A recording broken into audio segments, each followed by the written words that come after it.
Tonight, mostly. Here we go. It's probably the nicest lady in the world.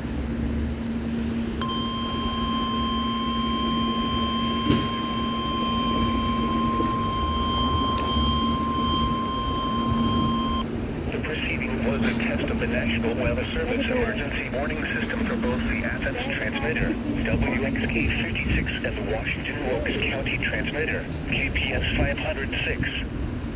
This test is conducted at approximately 11:30 each Wednesday morning, weather permitting. If this had been an actual emergency weather situation, the warning alarm would have been followed by an actual watch or warning.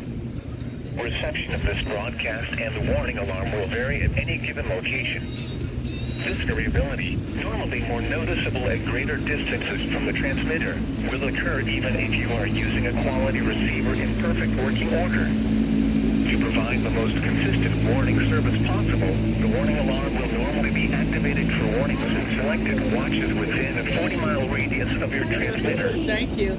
This area includes the following counties in the Athens listening area: Banks, Bureau, Clark, Elbert, Franklin, Greene, Hall, Hart, Jackson, Madison, Morgan, Oconee, Oglethorpe, and Walton. This concludes the weekly test of the warning alarm system. We now return to our normal weather broadcasting.